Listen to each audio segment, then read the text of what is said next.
How wonderful that some of you already got to visit a mosque. You're very fortunate here in Atlanta because you have many mosques, many opportunities to reach out to our Muslim brothers and sisters.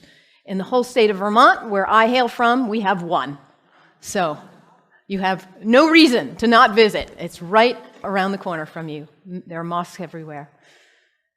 And it's important that we visit because Islam is the most misunderstood and the most maligned religion in the world today. We are being whipped up into fear of Muslims. And when we are afraid, we're stupid, actually. We're operating out of just that reptilian part of our brain. When we're afraid, we don't have access to our higher functionings, our whole self, the power of the knowledge in our hearts, our whole being. We're resigned to a small place of living. Ali, the son-in-law of the Prophet, says, people are afraid of what they don't understand. So my hope today is to share with you a little bit about what I love about Islam in order to invite you to a place of more understanding and less fear. Islam is very practical. If you are looking for insights about how to live a good life, how to be a good person, Islam has wonderful gems to offer to you. One of the things I love most about Islam is that it invites us to be concerned about what is the most important thing in life. To get our priorities straight. What is it for you?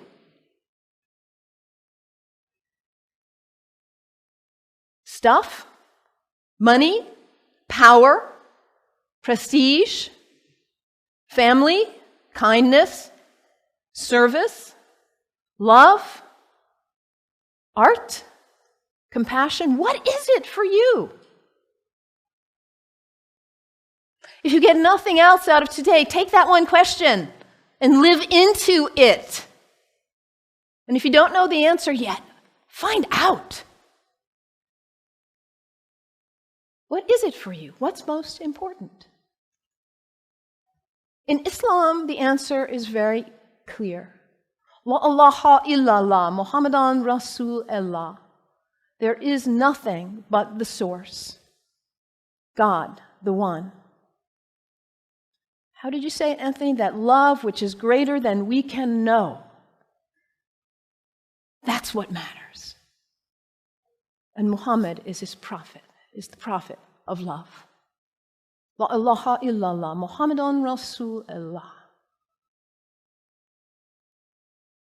And the thing about us humans, when we get that clarity, we know what's important. What do we do with that? We forget. That's who we are. We humans, we are the great forgetters. How many of you made a New Year's resolution back on January 1st? How are you doing with it now? Let's be honest. How were you doing January 7th? We get this high resolve and this clarity, and then we get caught up in all the distractions, all the things pulling our attention here and there, and we forget. That poet, Mary Oliver, says, what is it you plan to do with your one wild and precious life? What is it?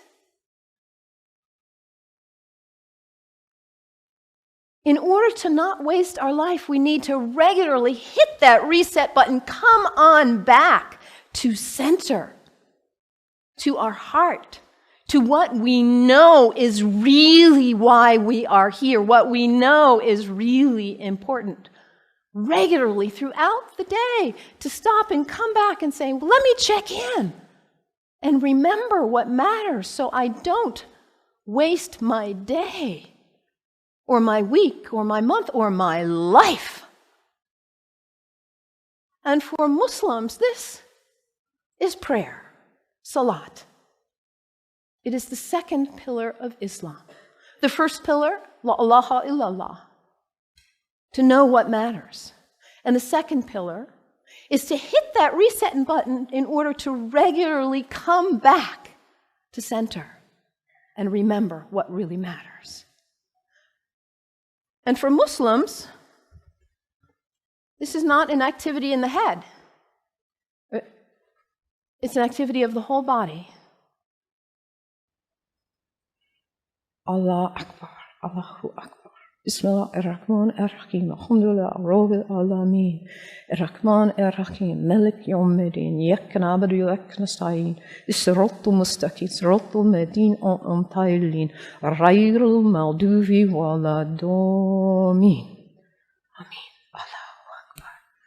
Allahu Akbar. Allahu Akbar.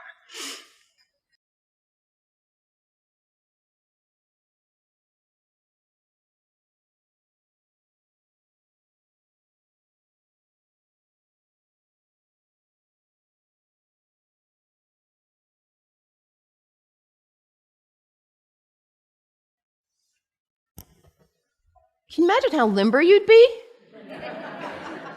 if you did that 17 times a day? And it's done in the direction of Mecca, northeast, more or less. To hit that reset button in order to come back, to hear that voice still and small, like we just sang about, to come back to what matters. So practical, I love that, the second pillar of Islam. Islam also reminds us to always be concerned about those who are less well off than ourselves. Over and over in the Quran it says, be concerned about the widows and orphans. Be generous. I brought some soup as a symbol of generosity, giving, donating to food banks, giving to people who need food.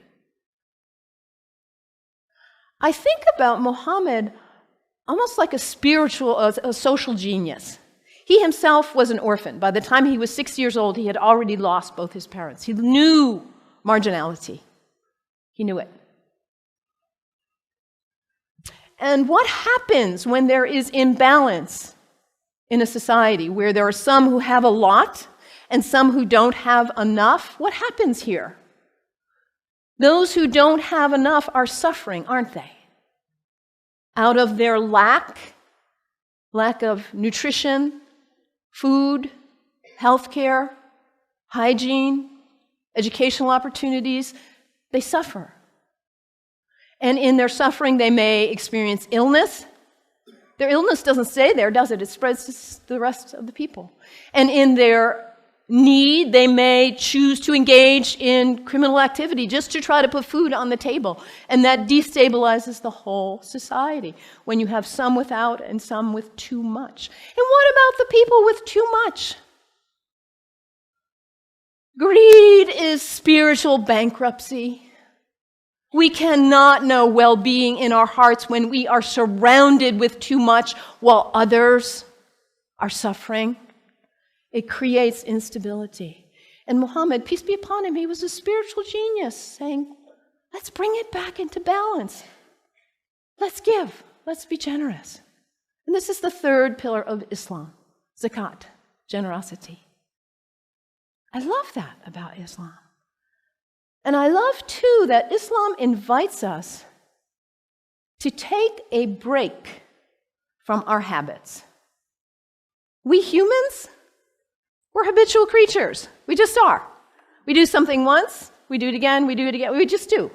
How many of you are sitting in the same seat you always sit in today? That's okay. Nothing wrong with that. We're creatures of habit. And if the habit's a good one, like brushing your teeth, wonderful. It strengthens you. Your habits can raise you up to give you strength and clarity to live your life on purpose with integrity. Or your habits can pull you down.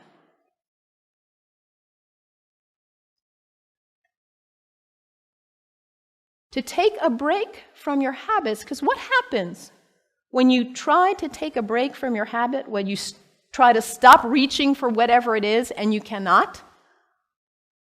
What is it for you? Coffee? Sugar? Alcohol? Drugs? Sex? Shopping? Your cell phone? Your tablet? Gossip? What is it for you, this behavior that you're caught in? You know it's not worthy of your best self, and yet there you are. It's addiction, isn't it? When we can't stop reaching for it, we can't stop doing it. And yet your life is so valuable, you matter. And to live your life on purpose and to cultivate the habits that raise you and strengthen you so you can be your most beautiful, best, loving, caring, giving self. So to take a break from your habits so you see who's in the driver's seat in your life. And put yourself back in the driver's seat, whatever it is for you. There are other people in this room who have also struggled with addiction in this way and who have overcome it.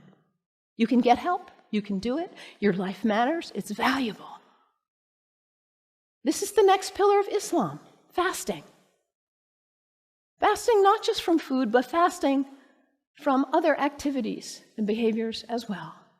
And when we fast from food in particular, and it says over again and again in the Quran, fasting is good for you if you only knew.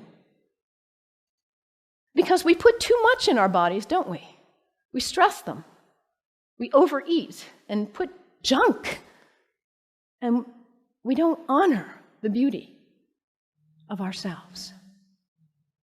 And also, when we fast, hunger is not a theory in the head, it's an experience in the body when we fast from food, that feeling.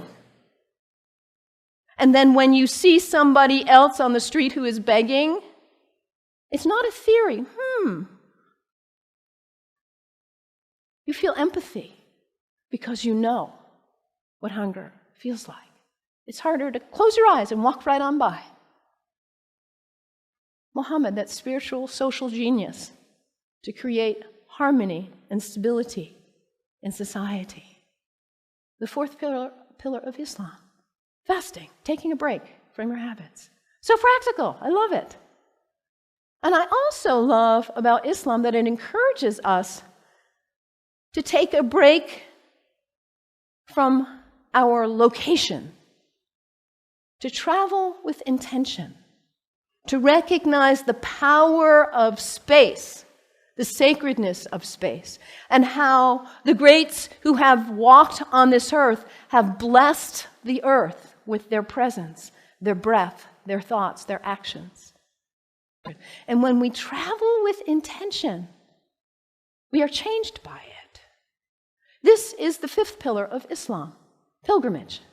And for Muslims, the pilgrimage is to Mecca, which none of us will probably go there. But where is pilgrimage for you? And what happens when we go? We leave our usual haunts. We travel with intention. We let ourselves be changed, be opened by new experiences, new interactions. And we come back and we are not the same. We look at our lives and we say, why was I doing that? I'm not going to waste my one wild and precious life on that. And we come back renewed and with a new value, a new understanding of the sacredness of our location, the beauty of the earth. I love this about Islam. So practical.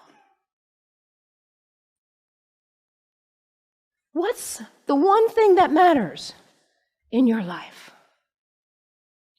Hit that reset button regularly so you come back to your purpose. And don't be self-centered. Be always concerned about others and their needs, those less well off especially. And recognize the sacredness of the temple of your body. Cultivate habits that are worthy of you, that lift you to the best of who you are. and recognize the sacredness of space and the gift of the ancestors, the sages, the saints, the prophets who have gone before us and held a beacon of example for us. Travel with intention. Let yourself be changed. The 5 pillars of Islam. What great practical advice for living your life on purpose. And yet, at the same time as all of what I've told you is true, the beauty of this great tradition, we are being whipped up into fear against Muslims and Islam.